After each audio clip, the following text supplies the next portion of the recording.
औज़ु बिल्लाहि मिनश्शैतानिर्रजीम बिस्मिल्लाहिर्रहमानिर्रहीम रब्बि इश्रह ली सदरी वयस्सिर ली अमरी वहलुल उक़दतम मिन लिसानी यफ़क़हू क़ौली रब्बि ज़िदनी इल्मा। ऐ मेरी सब प्यारी बहनों और मेरी स्टूडेंट्स, आप लोगों ने पहले सूरह फ़ातिहा का तफ़सीर आप लोगों ने सुनी। आज से हम सूरह बक़रा शुरू कर रहे हैं। मदनी सूरत है, मतलब इसका गाय है। और गाय क्यों है, ज़ाहिर है गाय का वाक़या आएगा। वैसे तो ये सारी अहकामात की इसके अंदर सारी बातें हैं, लेकिन मैं आपको थोड़ी सी बात पहले ये बताना चाह रही हूँ कि देखिए, नबी पाक सल्लल्लाहु अलैहि वसल्लम को जब नबुव्वत मिली 40 साल की उम्र में, तो 13 साल उन्होंने गुजारे मक्के में और 10 साल गुजारे उन्होंने मदीना में। तो कल हमने जब सूरह फ़ातिहा पढ़ी वो मक्के में नाजिल हुई, और आज हम सूरह बक़रा स्टार्ट कर रहे हैं, वो हमारी मदीने की सूरत है। इसमें आपको ज़्यादातर अहकामात हैं, लेकिन वो बहुत सारी चीज़ें हैं जो कि आप ये समझ सकते हैं कि अगर कुरान पाक का ख़ुलासा समझा जाए तो ये सूरह बक़रा है। इसमें हर चीज़ का निचोड़ है, हर चीज़ जो कुरान पाक में अलग अलग सूरतों में मौजूद है वो आपको इसमें बताया जाएगा। तो हम शुरू करते हैं। बिस्मिल्लाहिर्रहमानिर्रहीम। अलिफ लाम मीम। अलिफ लाम मीम हुरूफ़ मुक़त्तआत, ये वो लफ्ज़ हैं जो नबी पाक सल्लल्लाहु अलैहि वसल्लम ने इसका कोई मतलब मायने नहीं बताया और कहा कि आप लोगों को ये क़यामत के दिन बताया जाएगा। तो इसलिए जो लोग इसके और भी ज़ाहिर लफ्ज़ बहुत सारे हैं हुरूफ़ मुक़त्तआत में, जैसे कि यासीन, ताहा, काफ़, ऐन, हा या ऐन स्वाद वग़ैरह वग़ैरह, तो लोग क्या करते हैं, इसको लोहे कलम बना के, लोहे सलमानी बना के लटका लेते हैं घर में कि इससे हमें ये फ़ायदा होगा, ये सवाब मिलेगा, ये कारोबार की बरकत होगी वग़ैरह वग़ैरह। तो कुरान पाक के वो अल्फाज जिनकी मीनिंग्स नहीं बताए गए, उससे आप कैसे बरकत हासिल करेंगे? ना उसकी जब तक आपको उसका तर्जुमा ना पता हो, उसका मतलब ना पता हो, क्या फ़ायदा उठा सकते हैं आप? कुरान में तो तागूत भी है, शैतान भी है, इब्लीस भी है, फ़िरौन भी है, तो क्या उसको भी हम लटका लें? तो इसलिए ये थोड़ी सी समझने वाली बात है जो लोग नहीं समझते। लेकिन खैर, हम अपनी आयत शुरू करते हैं। ज़ालिकल किताबु ला रैब फ़ीह, ये किताब जिसमें कोई शक नहीं। ज़ाहिर है ये किताब कुरान पाक, इस सबसे पहले इंसान के अंदर इसमें जो पहला रुकू है वो है मोमिन के लिए, और जो इसके बाद साथ दूसरा रुकू होगा वो मुनाफिक के लिए। तो मोमिन की क्या निशानियाँ अल्लाह ताला इस रुकू में बयान कर रहा है कि सबसे पहले मोमिन के अंदर सबसे इम्पॉर्टेंट चीज़ क्या होनी चाहिए? उसका अक़ीदा। उसे किसी किस्म का शक व शुबा नहीं होना चाहिए। उसका टारगेट एक उसे पता होना चाहिए कि मेरा टारगेट क्या है। जैसे कि हर शख्स, मोमिन शख्स का टारगेट ये होता है कि वो एक अल्लाह को माने और उसकी इधर उधर इधर नज़र ना रहे। उसे सब यकीन हो कि मुझे अल्लाह ने पैदा किया है, मुझे अल्लाह ताला ज़िंदगी देगा, अल्लाह ताला मौत देगा, अल्लाह ताला रिज़्क़ देगा, अल्लाह ताला हर मसले का हल देगा। तो ये तमाम उसके दिमाग में रहना चाहिए, यानी शक को शुबा की कोई गुंजाइश अल्लाह के लिए नहीं होनी चाहिए। तो यहाँ पे यही अल्लाह ताला ने पहली शर्त बयान कर दी है मोमिन की कि वो मुत्तकी होगा और वो किसी किस्म के शक में मुब्तला नहीं हो सकता।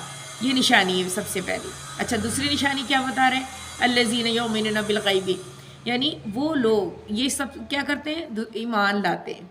ये जो मोमिन लोग हैं, मुत्तकी लोग हैं। मुत्तकी का मतलब होता है परहेज़गार, बच बच के चलना, जिसकी मीनिंग्स अक्सर ये वाली हदीस से भी साबित होता है कि एक बार हज़रत उमर भी बैठे हुए थे और भी बहुत सारे सहाबा थे, तो किसी ने ज़िक्र कर दिया ये मुत्तकी के लफ्ज़ की, परहेज़गार के लफ्ज़ के बारे में।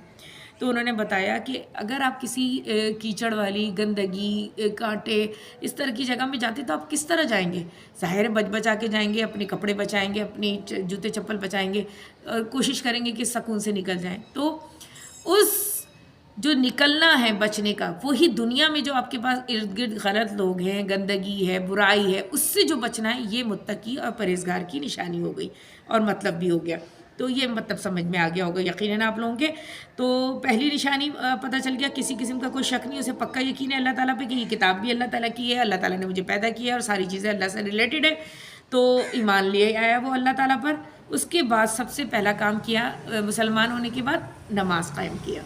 कि नमाज कायम करना, पढ़ना नहीं लिखा हुआ, कायम करना, یعنی جماعت کے ساتھ، ٹائم ٹیبل کے ساتھ، ہر جگہ کی پاکی کے ساتھ، اپنے کپڑوں کی پاکی کے ساتھ، اپنے جسم کی پاکی کے ساتھ. اب دیکھیے اللہ تعالیٰ حدیث ہے کہ آپ کا نفس ایمان آپ کی صفائی ہے. تو انسان جب صاف ستھرا رہتا ہے اس کا آدھا ایمان آ گیا. پھر دوسرا آدھا ایمان کیسے آ گیا؟ وہ آپ جب اپنی امپلیمنٹ کرتے ہیں نماز کو، عبادت کو، روزے کو، حج کو، زکوٰۃ کو، یہ تمام چیزیں پھر اور عبادات آدھی اس میں شامل ہو جاتی ہیں. تو یہ اس طریقے سے آپ کو اللہ تعالیٰ نے کہا کہ قائم کرو.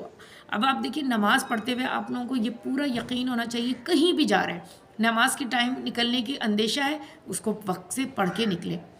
عصر میں خاص کر بہت وقت کم ہوتا ہے تو سوچتے ہیں کہ بھئی آ کے پڑھ لیں گے یا کوئی کام میں لگ گئے، کسی فون پہ لگ گئے. نہیں، ٹائم ٹیبل ہے، اذان ہو گئی فوراً نماز پڑھیں، اس کے بعد اپنے تمام کام نمٹائیں.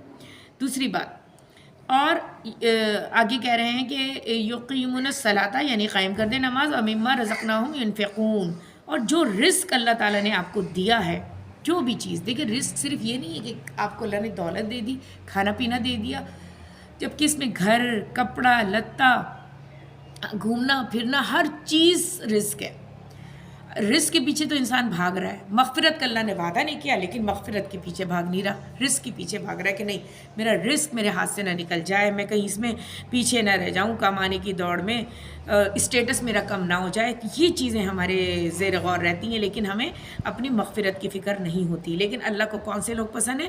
جو تھوڑا سا بھی ہے، 10 روپے بھی ہیں تو وہ 5 روپے دیتا ہے. تو اللہ تعالیٰ کو وہ لوگ پسند ہیں کہ جو اپنے رزق میں سے ان لوگوں کو دیتے ہیں جو بہت ضرورت مند ہیں یا آپ کے قریبی لوگ ہیں.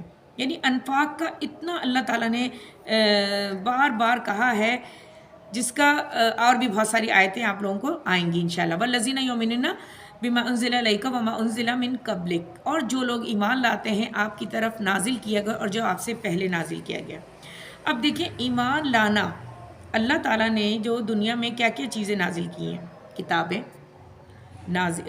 جو سب سے امپورٹنٹ چیزیں، ظاہر ہے کون سی 4 کتابیں؟ سب سے پہلے توریت، زبور، انجیل، اور اس کے بعد قرآن پاک. جیسے کہ آپ کو پتہ ہے کہ توریت حضرت موسیٰ پہ، زبور حضرت داؤد پہ، اور یہ بنی اسرائیل کے دور میں آئی ہیں، اور انجیل حضرت عیسیٰ پہ جو کہ حضرت عیسیٰ کے دور میں آئی ہیں، وہ بنی اسرائیل کا دور نہیں تھا.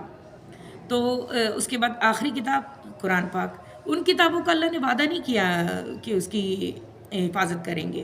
کیونکہ ان کتابوں میں اتنی طوالت سے انہوں نے مکس اپنی باتیں، اپنی کرنے کی چیزیں اتنی ملاوٹ کر دی کہ اللہ تعالیٰ نے جو ہے ان کی کتابوں کے ذریعے ہی ان کو یہ بتایا کہ تم اپنے ساتھ کر کیا رہے ہو.